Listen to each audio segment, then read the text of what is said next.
Devils, and welcome to another episode of Pro Hockey Pod, episode 67. Right back at it this week with our college series. This week got a guy on from Brampton, Ontario, so I'm from Burlington, so not too far down the road there, the old 407 drive. I remember doing that a lot as a kid. Someone that has a very unique story. Talking to him a bit off camera and not knowing some things about his hockey career and where it's taken him, honestly made me even more excited. Added some questions to my questionnaire here, which is great. Current head coach of Canisius College, who I went to Niagara College, so we were rivals for a couple of years, but that was a long time ago. Welcome to the Pro Hockey Pod, Trevor Large. Thanks, Andrew. Really appreciate it. Excited to, share some stories. Like you said, we've already started off camera and, talking about our age gap. Like my trip to Brampton to Burlington was before the 407. So we're anybody that's in around Toronto knows the evolution of the 407 and what it means to all of us. I have to thank my parents for the amount of times I used that thing to drive to Vaughan or Brampton just to avoid traffic. But we always like to start off our podcast here, kind of going down memory lane. As I said, I believe you were born in Brampton, Ontario. What's kind of your first childhood memory of growing up there? Well, I have great fond memories. So I was born in Mississauga, moved to Brampton. Obviously, I don't remember. I think I was 3 months old. I'm told. My parents, Dave and Heather, we moved to Brampton. Brampton was kind of a developing city at that time. It's 1980. So brand new house. I remember pictures in the family photo albums of it being built and then visiting it. And I'm proud to say my parents are in the exact same house. I have an older brother and a younger brother, Chris and Matt. We're all still around, or they're all still around the Brampton. Very close with a couple cousins, Shannon and Kyle. And I have great memories growing up. A lot of them are wrapped around hockey and baseball and other sports, but very, very close family. And what first drew you to the sport of hockey? And I guess being a baseball guy myself, that's my second favorite sport. I'll say baseball as well. But hockey, I mean, as you said, Brampton was kind of an up and coming city back then. It's obviously exploded now, but like, was there a tie to the Leafs, dare I ask, or like, what kind of drew you to first to the sport of hockey? Yeah, I gotta say, go Jays. Appreciate the hat, by the way. Um, uh, I say my love of hockey comes from my dad. So I said it earlier, but my dad's name is Dave. He played for the Dixie Beehives in the early 70s and into mid 70s. Was obviously I didn't get a chance to see him play, but I can see all the newspaper articles and programs and all the above. He was a very, very good hockey player. Um, he loved the game. So, giving that to his sons, right? Like, um, it's those early memories, and I still kind of smell the rink, right? Like you still have that, early mornings because you're a young kid and you're doing all the stuff to get on the ice. And had some great coaches when I was young. I was fortunate enough to, it was the Brampton Maroons then, and we had a very good team, lots of tournaments, a lot of all those good things. But I remember Shmushkin. I don't know if anybody's ever brought up Shmushkin. Hockey was this, Russian skating coach that I remember going to when we were really young. Kind of some crazy stuff and some fun stuff, and some hard stuff too. So definitely that early memory and emotions for me are wrapped around, my dad and going to hockey. Now, my mom tells a great story. I don't know if it's my first memory or if it's just I've heard the story a lot. Was my first time going to skate. So learn to skate, public skating for all of us Canadians, and you're going to get chucked onto the ice and just kind of figure it out, right? So I do have a memory of it, but again, it might be from the story. But the story goes, at the rink, my dad's not there. He's probably working or doing something else. So my mom has to take me, and my mom is, trying to get me on the ice, and I'm not having it. And I'm running around, I think it was Earnscliffe, if you remember that rink. I'm running around the rink in my bare feet because I do not want to go on the ice. Finally got the skates on, get pushed on the ice, and obviously now I'm, multiple years into coaching Division I college hockey. So a crazy story in between for sure. I always love those stories of being younger. Myself, I had one where the first time I went, my parents had bought me all this gear, got the skates sharpened. Little did they know that if you walk on cement with your blades, it dulls the skates. So I remember stepping on the ice and completely bailing, and I couldn't skate the whole first time and thinking, "Oh my God, I hate this." Whatever. I was 3 years old and thought I was gonna quit, and you know, not a good intro to hockey, but It's not. And for all the parents out there, right? Just remember when you're taking your sons and daughters to learn to skate, they might hate it. Like it's okay. It's actually the normal thing. It's hard. You fall down, it hurts. You got to get back up. You don't know what you're doing. So for all those parents out there, just keep putting them out there. Keep trying to put them out there. you mentioned your two brothers, and I always like to talk to people who have siblings on this podcast about, growing up with an older brother and then a younger brother. Normally, the older brother gets his way, so I don't know if he was into hockey too, and maybe you had to go and net a couple times because you were the younger one first, and then you were the middle brother. Like I feel like every sibling story is like, yeah, well, my older sibling threw me in net until the other one was old enough to go in net, and then we threw him in net. Was it kind of similar for you? It was, but a little bit different. So my older brother Chris, he's 5 years older than me. So I think there was a large enough gap that I wasn't going to be good enough to play with him. So I don't have memories of being stuck in net. Now my younger brother Matt, he's 3 years younger than me. That's what we did to him, right? Road hockey, Matt, you're in net. If you want to play with us, that's fine. And he's been tough as nails since the day he was born. He dealt with a lot of, us throwing him in scenarios. One family story that lingers is we call it GTing. Did you go GTing? Like, when Yeah. on the GTs? So we were building a ramp and we sent my brother to test out the ramp at a great tobogganing hill in Brampton. And it worked. It worked a little too well. The first time he didn't go fast enough, we felt. So me and my buddy sent him down and built the ramp up and had him go up a little bit higher. And he got in the air, and when he landed, the end result was a broken arm. Um, but there's lots of hockey stories where, I'd say my older brother Chris was very kind to us. We didn't get in those. He would just kind of stir the pot. But my younger brother Matt got the you're the goalie, and we weren't. There was no mercy. Right? There's no mercy in all those scenarios, but those are some fond memories.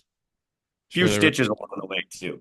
I was There's gonna say definitely your mother must have had a couple instances where you guys brought your younger brother home and could not believe her eyes at what had happened. And that broken things too, right? Like we all have those stories about mini sticks in the living room and a broken lamp and us just taking off windows at my nanny and pop's house, like high sticking my brother by accident, right? Quote unquote by accident, and him going to the hospital. All those stories are definitely there. And for everybody that understands, it comes full circle, right? Like my son's 12, his name is Brody. He's shooting pucks in our driveway, and now we got a broken window in our garage, and the siding's all cracked and broken, and it just, you got to remember these things. And I love what I told him. I said, hey, now at least everybody knows there's a hockey player that lives here and he's getting better. That's the way I like to respond to those things now, but it does come full circle. your parents are smiling somewhere, saying, "Yep, here it is. It's your turn." Um, No, you mentioned off camera, like this was one of the things we talked about. Your minor hockey path, kind of growing up in the what were they called, the Brampton Maroons, I believe you said back then. Um, you play your whole way up, and you get to, as everyone knows in Ontario, at least, the draft year. You get to your OHL draft year, very important year, minor midget, and you end up not playing. Obviously, I think it's a good lesson here, or good you could tell the audience here, like kind of what happened and what made you step away from the game. yeah, it's no, it's the roller coaster, and I think the thing in hockey that's maybe the most difficult is for anybody that's new or trying to figure out the chaos or the development model, so to speak, or the path to take. I think it's one of the difficult things about our sports is nobody has the same story, right? Everybody has good years, bad years. When I go back and think about all that, I was playing in Brampton, and then kind of the chaos that existed in my experience of then going to the GTHL and kind of bumping around a little bit. I played for the Young Nats. I played for the Senators. I played for Richmond Hill. And that kind of got me into that minor midget year. I also had, a couple things happen in my family. A couple people had passed away. So like a lot happens. I'm into high school, right? Things are different. And tried out for a bunch of junior teams, got cut by all of them. And that was the end for me. That was the end of hockey. I was going to find something else to do. And honestly, I got very, very lucky. A year later, I just missed it, to be honest. I had some friends that were starting junior hockey career and guys I had played with along the way, and seeing them play in Brampton. And honestly, there was a coach there. His name was Rob O'Brien. Rob O'Brien was the midget coach in Brampton, and then he was able to secure the Brampton Capitals the next year. They had success, and he took over at Brampton. And I just went to tryouts again. I just missed the game. So I showed back up at tryouts, lucky enough that he at least knew my name because of just a guy in Brampton that had a little bit of a name. But I tell the story as pure chaos, and everybody thinks, right, like, well, you go to tryout and it depends on your stats the year before, or the connections that you have with the coach, and those things are definitely true and real. But there's the other side of that story too. Like, I had to go buy equipment. I had to go get some black equipment because that was the cheapest stuff. I didn't have, my pants didn't fit anymore. I had to get a new helmet. I needed gloves. I didn't know if I was going to be playing hockey, so it's not like I'm buying all the most expensive stuff. And I just went to camp, and I had, I kind of remember it. Like, you go to camp, right? And you're like, hey, who are you? You go to the desk and you walk up and you're like, well, I'm Trevor Large.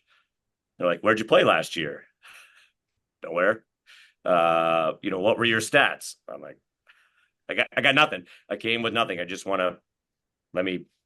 And the OJ is like, it was the OP then. That's a high level of hockey. It's not like it's just the easiest thing to do. But I must have been okay at camp. But I have a soft spot for Rob O'Brien. I haven't seen him in years, but just the fact that he took a chance on me was life-changing for myself. I was able to make that team somehow, some way. Only played, a handful of shifts for most of my first year, and then just kept getting better. And a few years later, I'm earning a scholarship to go to Ferris State. So definitely a little bit of a cautionary tale, I guess, or a good idea for people that are in that age and don't know exactly what they're going to do. I would tell you that nobody does. So if you love the game, stay at it, and you never know what comes back after you deal with a couple bumps in the road. Yeah, pretty crazy to hear. As I mentioned, you taking a full year off and then coming back, and you know, as you said, a couple years later in that D1 scholarship. I'd say many people would have never thought that was possible when they saw you standing at that table, announcing yourself and telling them 0 points last year in 0 games because I didn't play. Can only imagine the faces on some of these people or what they're thinking, being like, why is this guy here? Like, this is wasting Oh, a spot. they're taking my $20 and going home, right? Yeah. That's the One thing I wanted to ask you too before we get to your college days there. You played in Brampton for a couple of years. I believe it was 3 or 4 for the Capitals there. Was there ever any thought of the other route? Because as you know, growing up in I would say Canada, but especially us in Ontario, like, I was born and raised in Peterborough before I moved to Burlington. So the Petes were everything to me. And, the OHL was the one and only route. Like, none of us really heard much about NCAA. The only reason I knew about it was because of a friend's dad who played and loved it. And was there any thought about maybe going to OHL camps and trying that route, or you just were fine playing in Brampton and thought about school after? Yeah. I honestly, I didn't think too far into the future when I was playing, to be completely honest. Obviously we all grow up and we know about the OHL. And I think at time it was just coming to Brampton. Off my memory, I think the battalion were just kind of getting there when I was playing junior hockey. Um, obviously knew about the Petes. I remember going to an Oshawa Generals game and watching Eric Lindros play, which was, can't miss hockey at the time. Um, I also had some experiences. I remember going to Cornell with a team when I was younger. I remember going to Western Michigan with a team just as a visit when I was probably, 12, 13, 14 is my memory. I always wanted to play for the Wolverines because of the helmets, right? I'm 10 years old and I thought they were the coolest things in the world. And then I got all the, jerseys and all that kind of stuff. Um, so I don't know where I found out about college hockey, but that's probably, looking back on some of the experiences that I had. So, um, again, if I'm not playing in my minor midget year, I really didn't think the OHL was going to be my path. So that kind of steered me down if I was going to continue to play, um, I'm aware of college hockey and I was excited to see if I could be recruited, and lucky enough to be recruited by some. And very, very fortunate. I loved my time at Ferris. So knew of college hockey, but I think maybe earlier than most people from Ontario, I kind of went, I'm going to go after this college hockey thing. No, I've been there with you. Like, as I said, I went that road as well and obviously had the OHL in the back of my mind, but I just felt, especially with kind of having a year or two of not playing, when you're 16, 17 as a goalie, I felt, what makes more sense, and goalies especially normally develop later. So like that's why I kind of focus on the college road. But did you go on like lots of visits, as you said? Like I know you said when you were younger you went to Cornell there. The Michigan story is hilarious because to me it was like you either knew Michigan or you knew the Minnesota Golden Gophers just because of the Yep. name and the logo. But did you go on other visits, and what made you in the end choose Ferris State? Um, some of them, there's lots in all of those decisions. They weigh on you a lot, right? When you're a 19-year-old kid and you're trying to figure out, hey, um, what are the schools like? Where do I want to go? Um, you have to feel something, and it's when I look back. I mean, I was recruited by some schools, not all. I had a few options. I had a couple Division 3 options, and then a couple Division 1 options at the end of the day. Some were very academic, some were less. Some had what I wanted to study, or at least I thought when I was 19. Some did not. The hockey was pretty unknown. I didn't visit. I never heard of Ferris State. Most people haven't. I was like Ferris Bueller, right? Like it's just that's one of those things. Um, I didn't even visit before I committed. Um, but there was a couple things that steered me down that path. One, I talked about family before. It was closer to my family than others. That was an important decision for me. Simon Mangos was a great friend of mine. I played with him when we were younger. I played with him in Brampton. He was going to Ferris. I got to spend 4 years with him. He's the best man at my wedding. He's one of my best friends. So he was going and already committed to Ferris. That was a factor. Um, and as you get to know coaches, some guys, like I'm a relationship guy. Some guys you feel something a little bit different than others. Jeff Blashill recruited me, and I felt I had such good feelings about the relationship that I was building with Jeff just through recruitment. I really liked his energy. Obviously, to see what he's done in his career has been unbelievable.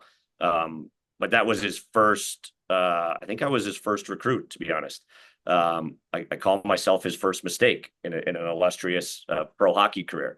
But I had a connection there with somebody that was going close to home, and never looked back. It was a great decision for me. It was the right school for me.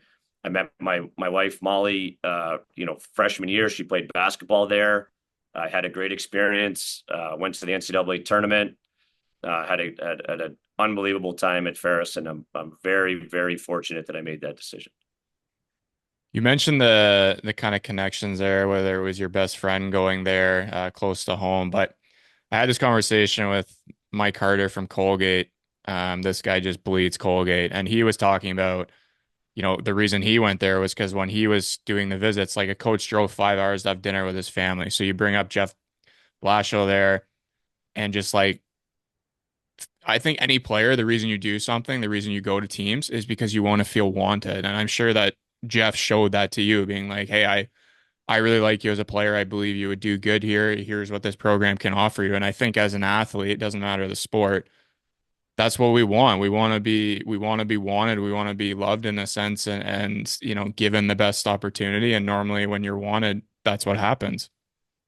Yeah, and there's an alumni piece to that as well. I think when, Mike's a good example, right? An alum, now their head coach, like he's going to be more passionate about his program than if he was, just at school X. It doesn't matter what school X is. You're still going to have passion for it.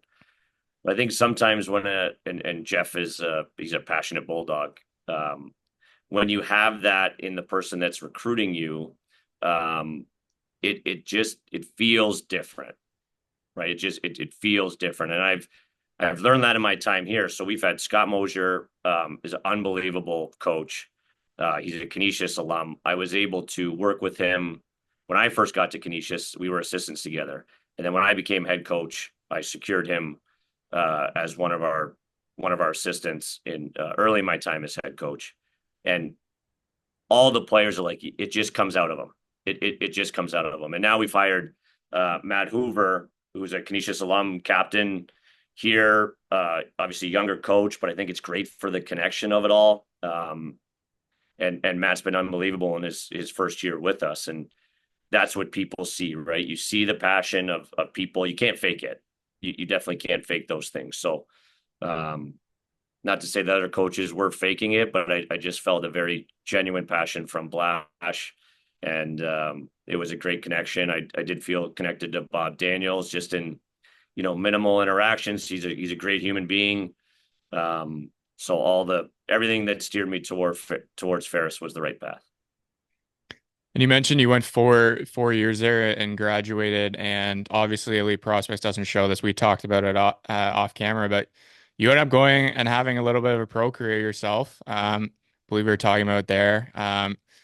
Obviously, I like to ask the guests, like, if they go or why they didn't go, why they went, etc. So you yourself, I can't remember the teams you went to, but I believe you said you went and played. So obviously, getting the chance to do that is for anyone, doesn't matter the level, is tremendous. Trying hockey after college, trying your luck there. How was that experience for you, and which teams did you go to?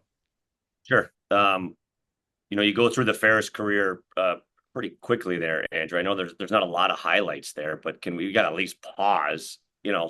My son just actually, he's 12, right? So Brody's just reminding me, he's like, Dad, you only had 13 goals in 4 years. I think that's the number. Maybe it's a little bit higher. And I'm like, hey man, they were all hard, like it's not easy. And nobody hides from elite prospects. Like I was a average college hockey player. We had one unbelievable year, my junior year, where we went to the NCAA tournament. I got to play 3 years with Chris Kunitz in college, and he was an absolute, rock star, dominating college hockey. So through all of my experiences of being an average player, a third, fourth liner, and sometimes coming out of the lineup and having to deal with that, it I'm not gonna say it just makes you recommit to how much you love the game. Like it's easy to stop. And I do have a memory of near the end of Ferris, I had a realization that I'm not going to play in the NHL. I'm not going to play at a high level of pro hockey. This is probably the end, and I was good with it. Like the game of hockey owed me nothing. I had a great experience.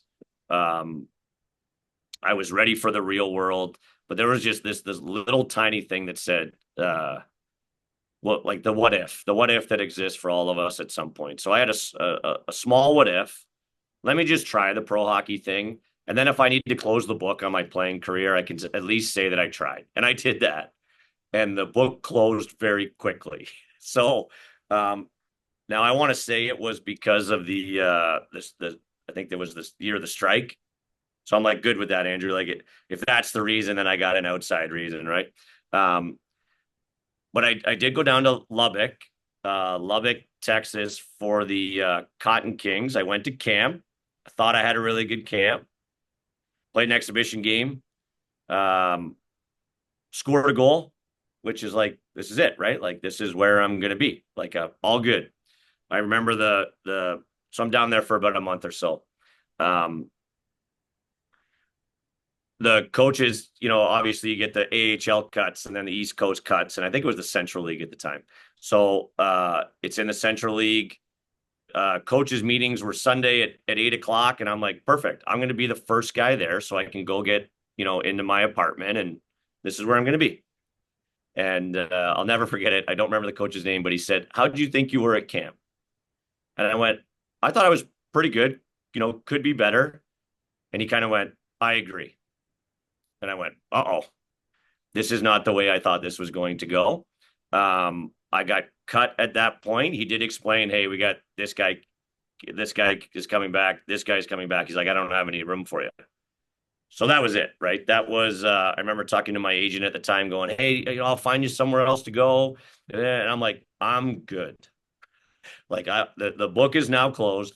I'm going home to Brampton. I have a job lined up, and I'm going to be a computer programmer. And that's what I did. It takes a lot, I would say, to be that content with it because a lot of people, as you said, they wonder what if, and you went to that camp, and even after that, where you felt like you had a good camp and you scored a goal, what if on another team, right? And a lot of people, I wouldn't say get sucked down that rabbit hole, but maybe aren't always fully realistic with themselves. And um, I'm happy that you tried it. Hey, got to say you did it, and then you were ready to move on to the real world, which explains the gap in your career between Ferris State and then coaching. Again, finding this out off camera, it's a good thing we chatted before, and this makes me look smarter. But you got that computer programming job, I believe, for I believe it's 2 years in total, if you count just by the seasons. Um, were you content with doing that job, or you quickly realized, okay, I need to do something in the sport that I have been playing for so long? Um, so you see me shaking my head, right? Was I content with the job? No. Now there's a reason for that, and you learn a lot about yourself through these things. And when you're young and going through your 20s, like you're at such a great time where you can make drastic change, right? You can absolutely turn left if you were going right the whole time. It gets a lot harder to do that. I don't know if I could do the same thing at 44 years old with two young kids and a family. It's just it's harder to do that. It's the chaos in your 20s of you're not sure what you're going to do with your life, but the fact that you can switch and change a little bit easier than maybe it is later in life was a good lesson for me. So I liked the work.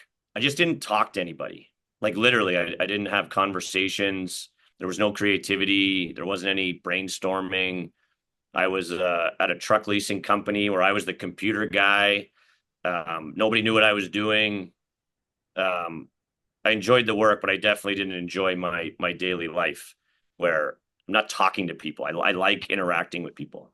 Um, so what got me out of that was honestly luck, and again, some of the relationships that you build with people can be helpful.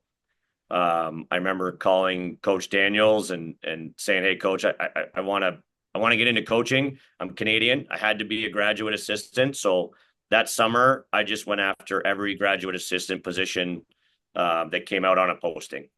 I got interviews at some, not all. I didn't get some, and I was very lucky and fortunate for Gary Wright to give me my first intro to college coaching, and again, very fortunate to get to AIC and had a great 2 years there with Gary. Lots of guys I build relationships with. I'm a young coach trying to figure it all out. Not perfect now, but I definitely wasn't perfect then. But some of the relationships I have with Eric Lang and others there are still strong to this day. So got very lucky to end up at AIC. I'm going to let you tell the next part here. But for those listening, many of the guests that have been on, and I've said it multiple times about having to pay your dues. You've mentioned yourself, Trevor, the ups and downs, the roller coaster of I would say the sports world or life. It doesn't just have to be in hockey, but we're talking about hockey here. Talk about the opportunity at AIC, and obviously, I think it's kind of coincidental that we're talking now. AIC, I think they announced last week that they're going to go back to Division Two for the hockey program there. But you know, the sacrifice I would say you had to make, and also I'll plug in as well your girlfriend as well, and now wife. That had to go with you. But it's not always, get into a coaching job and it's money, money, money. It's, you got to pay your dues, and, I'll let you take it away here. No doubt. And life brings these things to you, right? Like again, I shared that when you're young, you can kind of make some things happen that are like, how did I do that? Right. I'm a proud AIC alum. I have my master's from there. Um, at the time, there was two GA positions, so I'm full time assistant coach, or at least the job, and going to school to get your master's. So that's 3 days a week. You got 3 classes, 6 to 9. So you're doing all the stuff that you do as a hockey coach, and then you're going to class. And the pay that comes with that is they paid for my master's. So it was great, but it was a zero salary. I think it cost me $4,000 in taxes, somewhere around there. I couldn't be happier to do it, but that was for 2 years. And in the meantime, my wife Molly, we get engaged. So now she's moving to Springfield, Massachusetts. She quit her full-time job to come to make $0 with me. We don't know where to live. So I'm in a dorm room, completely blank dorm room. So, here we go, starting our life together. I do remember her dad, he's dropping one. He's got 4 daughters. One of his 4 daughters off with me. Can't remember if we were engaged at the time, but we might have been. And he's driving her to Springfield, dropping her off, and then going home. His name's Joe. He passed away a few years ago.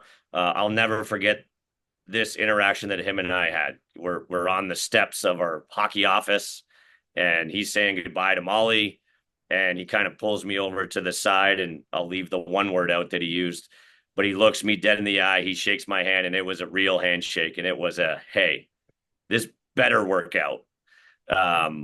I'll never forget that. I'll never forget that moment, and I'm proud to say that Joe would say that this one worked out. Good things happen to good people, and as they say, hard work pays off. So, um, you spent a couple of years there at AIC, and then you transitioned to, I believe, a paid position, or I'm hoping a paid Correct. position That's at correct. Yes, West Point did. I did have a paycheck. That is very true. at Army Academy there. Obviously, as I said, playing at Niagara, we obviously were in the same division there, so played them. Um, the campus itself is very historic. Believe it's over 100 years old. Being Canadian, I don't know too much about it, but talk about, your experience there.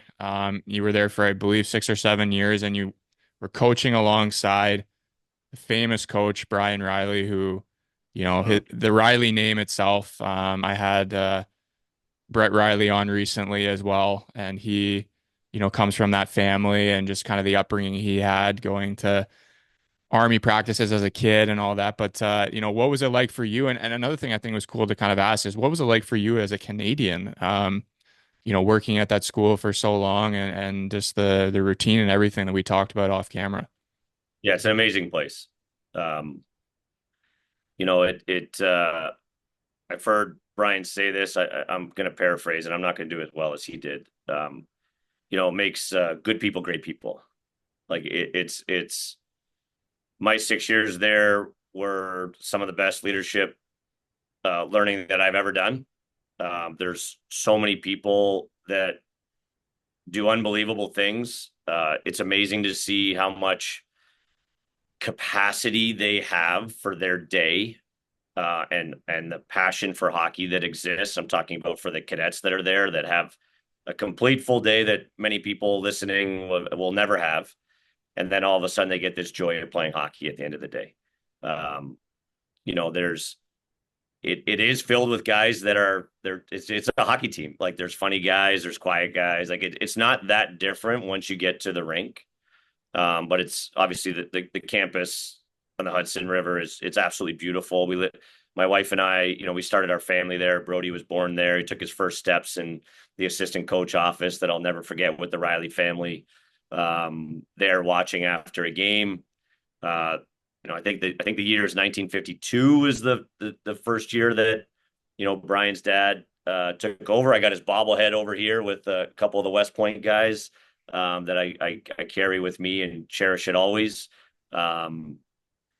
It's an unbelievable place, but it's also about the people. Like the Riley family, it's not just Brian, it's all of them. They care for people. I loved my time there. I look back on it fondly, and I'm so proud that his son Jack is now on the staff there. And obviously Brendan is a heck of a coach. And I don't want to talk a lot about the AIC stuff because it's not my business. But I am very, obviously disappointed that happened. And Brendan's an assistant at AIC and is having a great start to his young coaching career. So the Riley family is not just about hockey, but it takes a lot of their day and they're very passionate about it. So I speak very fondly of my time at West Point. I wonder too now, like obviously I'm not going to skip too far ahead because I want to still talk about your transition to Canisius, but now that you are a head coach and having been at a school like Army, where, as you said, the schedule that these cadets have daily before playing hockey is crazy. Yeah.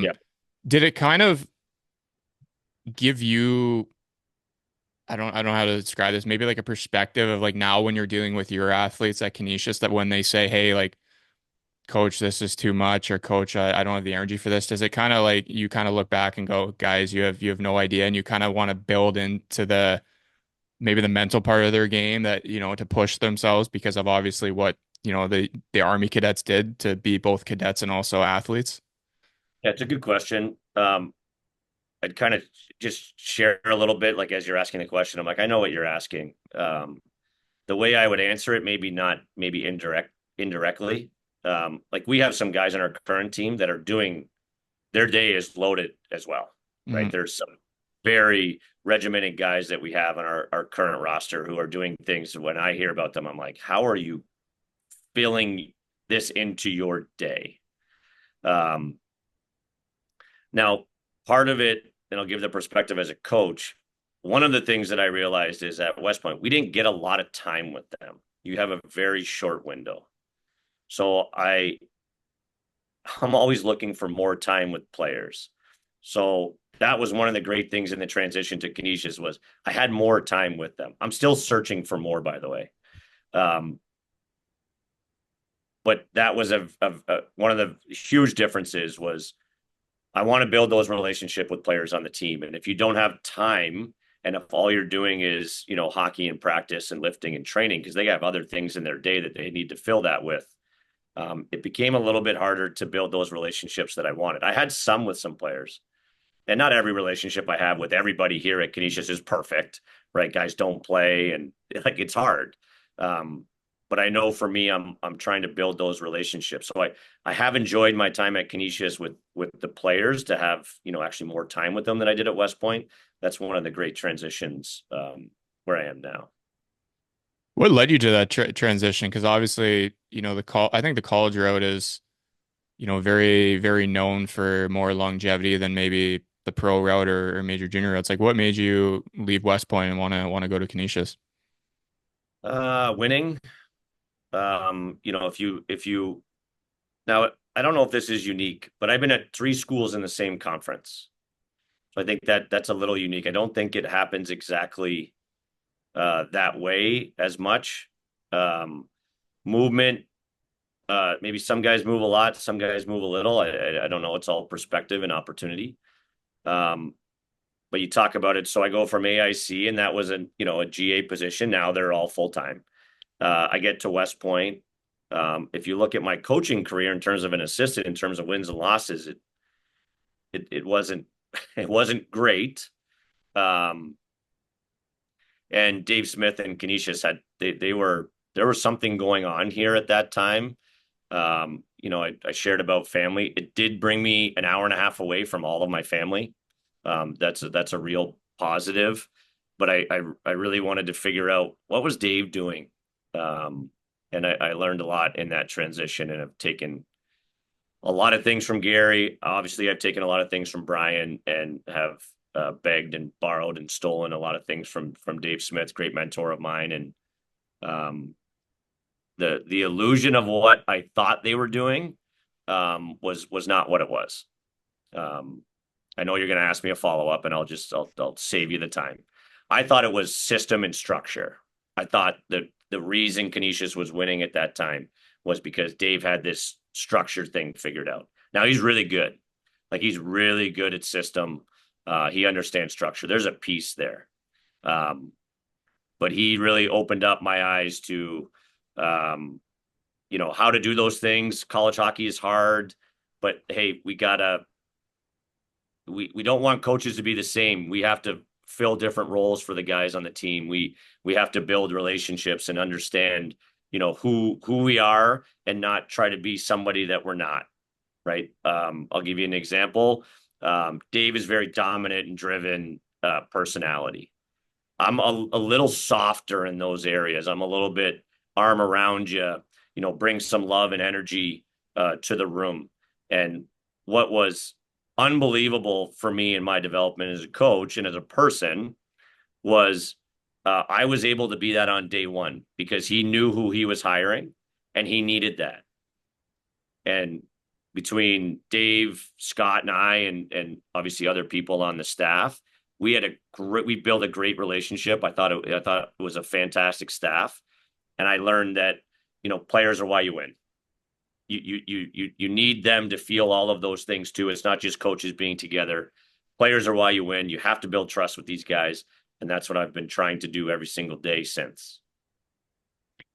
You ended up coaching a couple Burlington guys. One I think you just missed, but the two that come to mind are obviously Shane Conacher and Tyler Wiseman.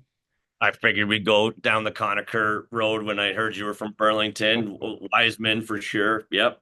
Yeah, Corey is someone I kind of knew more. We trained together for years, but obviously I think that was right before your time, and I think he had left school my freshman year or the year before, but obviously wanted to have a good career. But Shane was also a really good hockey player too, and then obviously Wiseman, his dad was coach of the Cougars for I don't know 20 years or whatever, and obviously the pedigree there with his brothers. I just know that those two, you know, obviously I don't think they ever, whenever talking to them about choosing Canisius, and Yep. um, they enjoyed their time there, loved it. I think even Shane's sister went there and ended up marrying Didn't go Schmerz. there with Ryan Schmelzer. Yep. Schmelzer, yeah, or yeah. So I guess all her visits to watch her brothers play paid off there, and in the And long run. she picked a good one. She picked a good one.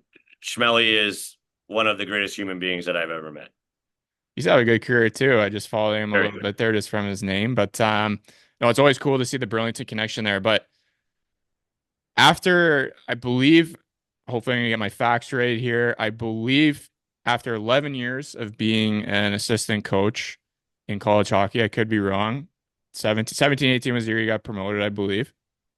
I'm trying to do the quick math. I'm going off elite prospects, so that if my counting is off, I'm very sorry. But after a long time of being an assistant coach, I will say 13. Is that what you said? 13? I said 11, but I guess I might have missed the Oh, you're two. right. It's 11. It's 11. You're right on.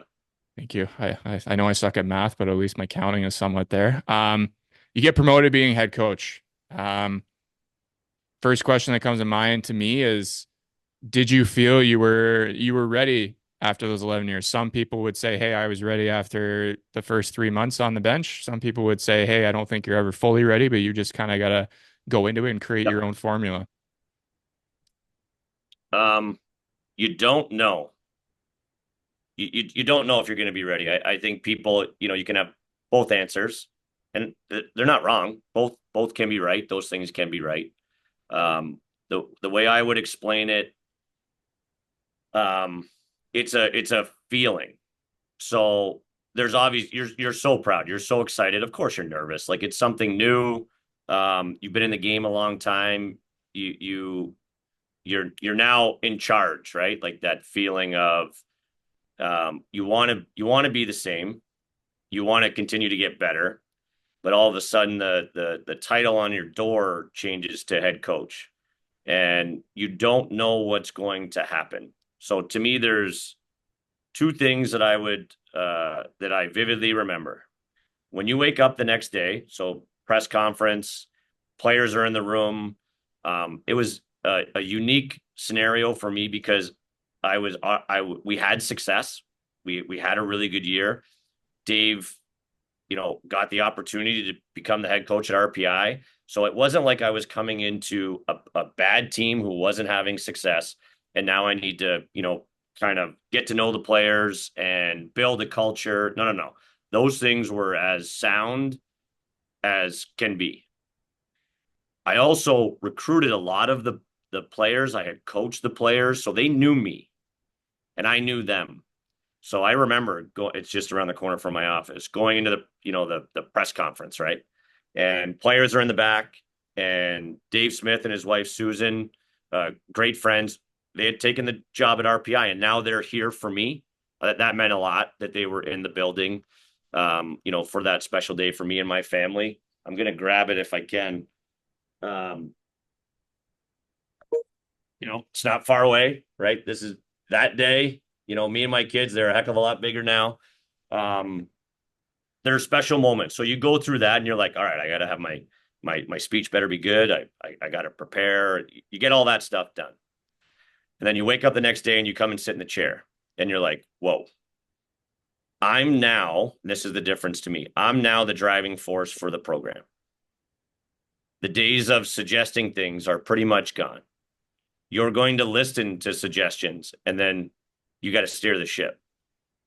And you don't have to think that every decision needs to be perfect because that's ridiculous, but you have to go through a process and you have to learn through that as well. I was given some great advice when I was a young coach, becoming a head coach. It was, if it's not about your culture, do it later. So that's what I tried to do for at least the first year was, hey, if this isn't about our culture, if this isn't improving our culture, I'm going to do it later. Because there's a lot of stuff that comes your way. There's a lot of tasks that now come to your desk. The other one is the realization that those relationships you have with players change. When lineup comes out, it's you. So inevitably, I might have wanted those relationships to stay the same. They didn't. They can't. It's going to change. It doesn't mean it gets better or worse, but it is going to be different. Those were the things that I experienced early in my time as head coach. I like revisiting what that was like because I don't know if it's been 10 years at Canisius. Maybe I'm on, as maybe 8 as head coach. I've learned a lot through my journey. I'm not done. But I do have fond memories of what it was like as a first year head coach. You brought up such a good point about how the relationship changes in a way because as you said, you go from suggesting, giving input, being like assistant coaches are more or less at times like, the direct middle point between the head coach and the dressing room. Like they can be more buddy with players in a sense. And then you get the head coaching job and you can't be that way because at least in my experience, I would say like there's a certain line you have to now draw that maybe as an assistant coach you didn't have to, just to create that, kind of I'm the guy leadership there and just hierarchy. But I think it's obviously been a good fit for you. As you mentioned, I believe you're in your 8th season as head coach. And first thing when we dropped on the cam here, first thing I noticed is all the trophies behind you and the banner. Oh yeah. One I We wanted don't to talk about, apologize for winning, Andrew. We do not apologize show for it winning. off. I got more in here if you want to take a full tour. But yeah, there's some older ones. Obviously, the Jack Riley trophy is our championship getting to the NCAA tournament. I got the Keaton Master-Donato was a great player for us. I have his NCAA plaque back there. He led the country in shorthanded goals. I think it was with 5. Obviously we've had a chance to get to the NCAA tournament. We've had some regular season success along the way as well, but we're definitely riding the roller coaster, but we're not going to apologize for winning. The one I want to talk to you about is obviously that banner. Believe it's over your left shoulder there, hanging behind you of the Atlantic Hockey Champions. So obviously that's the conference that you guys play in. Maybe talk about that season, kind of the group of guys, and as you said, winning that championship, your division, then obviously getting a bid to the NCAA tournament, which is a tremendous feat for any college program. Yeah, it was a spectacular experience at the end of a season. It was not easy. It's very difficult to win, right? When you get to the end of the year and Atlantic hockey is like the playoffs are intensely extreme. And all conferences are. It's you get into do or die. The guys want to continue to play. We want to raise banners and get championships and design rings and go to the NCAA tournament and they're fond memories for sure. We've had some good teams that did not have that success. I would tell you that was a great team. I don't know if it's the best that we've ever had. You mentioned like Shane Conacher was a heck of a player. Ryan Schmelzer, that era was really good hockey teams that maybe we just it wasn't meant to be. That year, I do think about like people that came into the program that were new that helped us.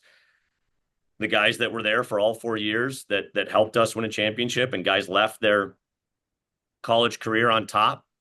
Some guys played as much as they wanted, some guys didn't play as much as they wanted, but they're still proud to be a champion. Those things are real, and I talk a lot about it, but I'll tell you, Andrew, it wasn't different than other years. That's the part that I think people need to understand. Just because you win doesn't mean that you were a success in that season. It doesn't. That team was not that different than other teams that we've had. It went our way. We needed some things to happen. We needed to stay healthy. We needed a big save or a block or a goal. And we just happened to get them. A lot of effort daily to make sure that maybe we gave ourselves a good chance to get them. We didn't finish in first. Canisius has been to the NCAA tournament twice. They went there the year before I got here. And I think with Dave's team that year, they were unbelievable. But I think they finished in 7th in the conference and then won the playoff and had Quinnipiac in a really, really good game. And I think they were up in the 3rd period. Off my memory, I think we finished 4th, and it took the last win of the year to get to 4th. We were in this like 4 to 7 range. And, again, we played a couple good games I think it was at Holy Cross the end of the year, 2 really hard hockey games. We won, the right teams lost, and then all of a sudden we got a bye and kept getting a bye, and we're playing at home, and it's that last game against Holy Cross was a great battle. The Harbor Center was absolutely packed. It's a moment that I'll remember, but pretty quickly I realized that team wasn't different than a lot of teams that we've had. So we do put them on a pedestal because they're in and around the room, and I understand that.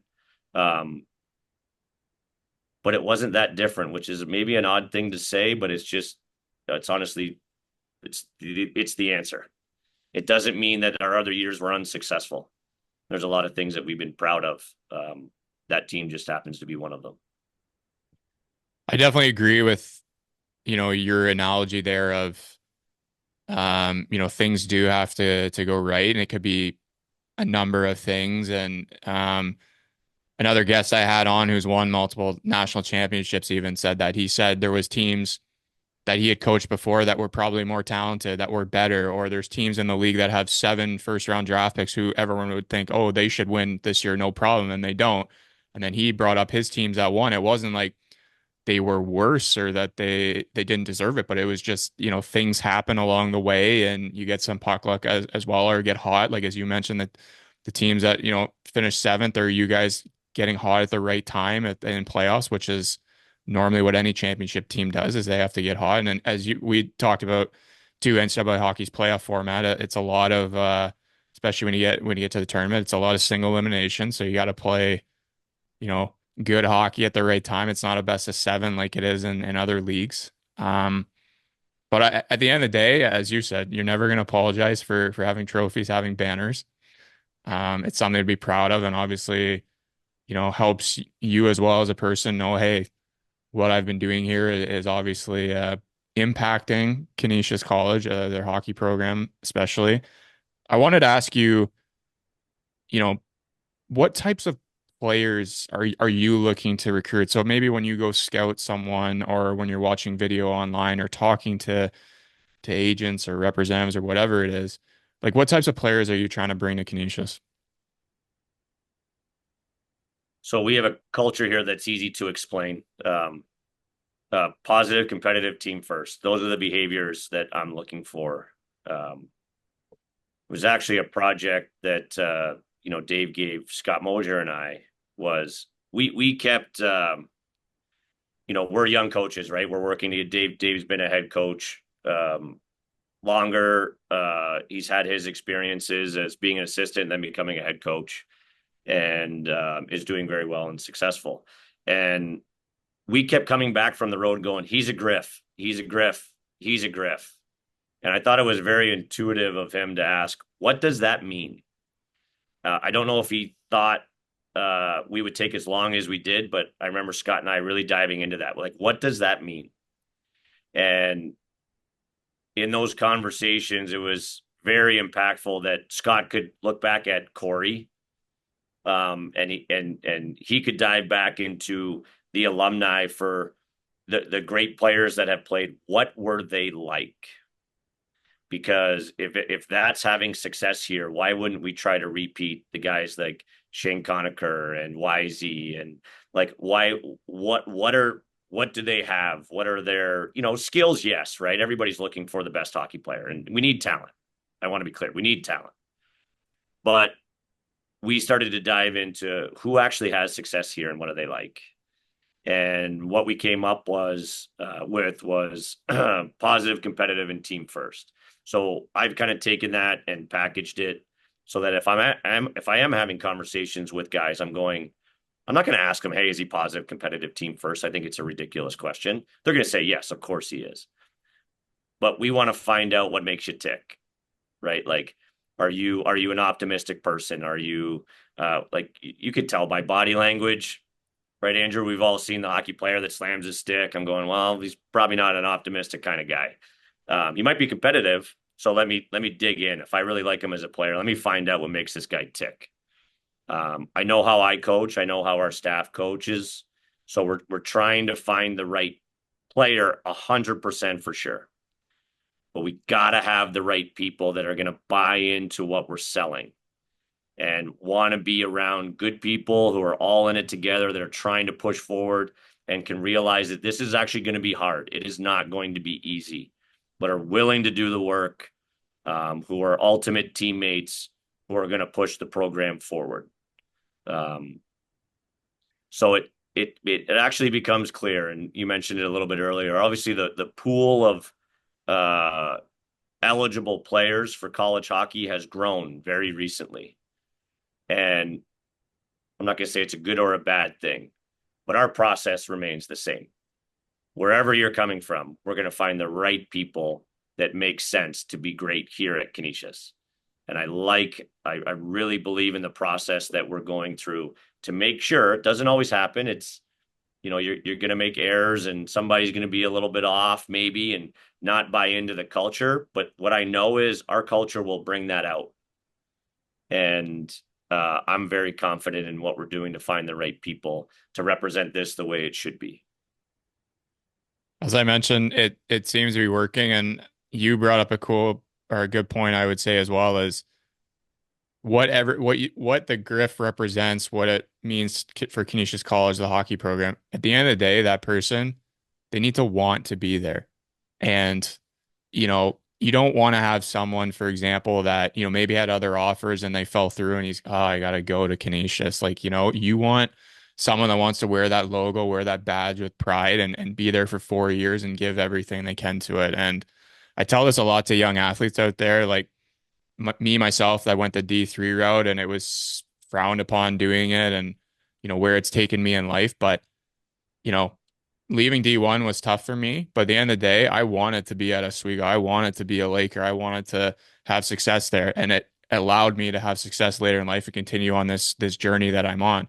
And it's the same with, it doesn't matter what division of college it is, if it's the Atlantic, if it's ECAC, whatever, you got to want to be there and you got to give everything you have. And if you do, I believe good things happen to good people. So, 100%. And like, just I'll kind of like circle my story a little bit, right? I said, hey, I wanted to go to Michigan, right? I'm a kid and I want to wear the helmet. It's a cool helmet. Always wanted to play for Team Canada. Didn't matter what it was, but if I ever wore that Leaf on my jersey, holy smokes. I know you talked about the Leafs, not a Leaf fan, grew up a Red Wing fan. But if I could ever wear Team Canada jersey, didn't matter when it was, what it was for, that meant I felt that, right? I never heard of Ferris before I went there. Go ahead and try to take that bulldog away from me. I dare you. Right? You find people that have a passion for what they're doing and that are all in. Right? I've told this story before. There's actually a guy recently who grew up wanting to wear this. This is what he grew up wanting to wear. He's from Buffalo. He played here in his last year, and he's a Griff forever. If you knew his first name, I'm telling those secrets away. This is the logo that he wanted to wear, and he got a chance to do it. But for most of our guys, Trevor Large growing up in Brampton, I didn't know it. I had friends of mine that ended up going to Canisius and played there. But when you get there, and if you're that kind of person and you have pride of what you put on, those are the people that we're talking about. Those are the guys that have the most success. Doesn't matter where you go. Ferris, Oswego, Canisius, doesn't matter. It matters the type of people that you're going to interact with every day. And if you find enough people that are like that, whether you win a championship or not, you're going to be successful. And that's what we're trying to do, right? We're trying to bring in people that will now understand when I put this on year one and when I take this off for the last time, I'm going to feel that. And I'm a Griff for life. That doesn't go away. Once a Griff, always a Griff is something that we talk about. And I'm trying to get our guys to go, this is your school. There's nothing else that you need to. This is who you are. This is who you need to be around. This is your team. This is your school. Let's represent it the way you want to represent it. It makes it a heck of a lot easier to deal with the things that are hard when it comes from that spot, right? That's what we're both talking about. 100%. You've been very gracious with your time. I got two more questions for you before I let you go here. This one's kind of personal, and I guess you can answer it how you want, but always curious about people's personal goals, like kind of maybe where they see themselves in the next 5 to 10 years. Like, do you have any personal goals you hope to achieve, whether it's, at Canisius, whether it's in coaching, whether it's pro hockey? Like I always like to ask because everyone's, you know, maybe they don't think too far ahead in the future, but it's always nice to hear like, where they see themselves in the next 5 to 10 years. Yeah, I think they're good things to like process and think about, right? I shared when I was playing, I don't know what the end was going to be and where I was going to go. Where my perspective is I need to make sure that 2 feet on the ground here. That's like my passion. When I look down the road, as long as I feel like we're getting better and we're continuing to push the envelope and advance, I love Buffalo. My family loves Buffalo. A Red Wing fan, right? And kind of moments in my life been a Leaf fan. Like if somebody asked me, well, you can be the head coach of the Toronto Maple Leafs. Are you ready? I'm like, yeah, great. I may think about it for a little longer. Those things are there. There's some allure of pro hockey. Do I know that that's in my future? No. Am I currently going after it to try to, get no? There's moments in time, and I'm very happy where I am. So I am investing everything I have, having my 2 feet on the ground here.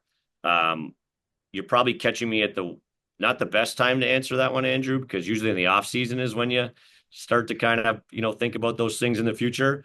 The reality is I love coaching. Am I going to coach forever? I don't know. Some of these things are in my control and some of them are out. I love talking to people like you that, want to develop and help people. That's, my passion is developing leaders, helping people on their path. If that takes me down another road and a journey, I'm happy to make a right or a left if it makes the most sense for me and my family. Um, I'd say all of those things are in there, but it definitely doesn't take away the daily passion to go, hey, this right now requires all of me, and that's what I am willing to give. If I'm being 100% honest, like I've said this multiple times on the podcast, I think being an NCAA coach is probably the best hockey job. I know pro, there's that allure to it. Yeah, you can be in the NHL. Like, it doesn't happen for everybody. It's for a select few, and the ones that get there, congratulations to them. But I've always had a lot of respect for people like yourself that stay in the NCAA route for so long and give back because, there's two sides of it. There's the hockey side of it, but there's also the human side of it. Like you're getting these young or late teenagers, I would say, early 20-year-olds ready for life after hockey. And it's not always in hockey. It's in the real world. It's whatever it's in. But Yeah, I I've always remember. said, Sorry to cut you off, but it brings back up a couple things. Like I remember visiting West Point for the job, and I remember sitting at the desk, and I remember Brian Riley said, "Hey, if you want to do something, if you want to help people more than just hockey, you need to come here." Right. And he kind of tugged at something that I'm very passionate about. It's not just the game. It is about the people. And I agree with you, Andrew. Like, that's why I say, like, I'm from Brampton, right? If I could ever, Sheldon Keefe, I grew up with Sheldon Keefe. I'm like, unbelievable that he got to coach the Maple Leafs. It's pure insanity, in all the best ways. But one of the things that happened in college that doesn't happen in pros, I get to pick the players that I coach. Right. I get to know them. I recruit them. It doesn't happen in pro. You have a scouting staff. They pick the players you coach, whether it goes well or not. It's always on the coaches, right? We can see, Jim Montgomery being recently fired, which is like, I don't, is what it is, I guess. The industry is what it is. But that's one of the things that I love about college hockey is I get to pick the players that I coach. That doesn't happen in many hockey programs. I'm the GM, me, Max, and Matt are the guys that are out there on the road watching you guys play, saying that's the guy that I want. And then we actually get to coach you. It's not a scout or a GM, and then they're just chucking them off to the coaches, right? So I think that's very unique, and it's definitely part of the job that I love. It takes a lot of time, right? My summers are filled differently than, coaches in the NHL. I'm very confident in that. But it is a part that I love. no, I definitely agree. It's a very unique job and position. And as you said, you wear many titles, I would say, whether it's GM, head coach, head scout. A lot of hours put into it. Anyone I talk to in the NCAA, it's the amount of hours we've spent on the road and, whether and watching video, all that. Obviously someone like yourself, you have to have a very understanding partner. Comes with the job. So I'm happy. Highly recommend that she's an athlete. I've never had to explain to Molly, hey, I got to go recruiting. I'm going to British Columbia to go watch this kid that I think's really good. She goes, okay, go get him. Right. Like she understands the world of being a college athlete. And that has been extremely helpful in my experience. She is tough as nails, absolute rock star. Has done, whenever you see coaches get awards, they're always thanking their wife, right? And as we should, because it is definitely a partnership that we both have. It's not just me going through this alone. Shout out to Molly. Appreciate all the support she's had for you throughout your journey. Last one here. Always like to end on this one. I think it's a good one to end on. What is one piece of advice or multiple pieces of advice you would give the younger generation out there? Ride the roller coaster, man. Um, if my story resonates with anybody who's going through whatever it is, if hockey is something that you love, I would recommend just play hockey next year. And I'm talking to the 8, 9, 10, 11, 12, 13, 14, whatever those things are. It doesn't matter the level. Some of the best players that I played with later in my life were not playing AAA hockey in Brampton. Everybody gets cut. It gives you a great opportunity to realize, is this something you want to continue doing? If any of my story helps that kid, I just tell you, just play hockey next year. Have fun. Go play with your friends. Focus on development when development becomes important. But man, it's a great game. It doesn't have to be everything that you do, but it's a great game that I love. And that's a little bit of I'll say a subtle, but maybe not subtle message to the parents out there as well. Like, it's okay if your kid gets cut. It's okay if he goes from AA to single A. I mentioned Simon Mangos at some point in his career, he played AA hockey. He's one of the best players I have ever played with. Major awards, great pro hockey player. You don't have to play at the highest level at every single age to end up doing this for a career. So please keep playing the game we love. Yep, that's very true. To me as well. When I switched to goalie, I got cut to AA. Had to play AA that first year as a goalie. And then, as I mentioned before, going from D1 to D3 college, like going a level down, you don't always have to be at the highest level because there's still ways to get where you want to be. And we mentioned multiple times, hard work, putting your head down and grinding, that stuff pays off and people notice that. Ride the roller coaster. Yep. Trevor, I appreciate you taking the time to kind of share your story there and give advice.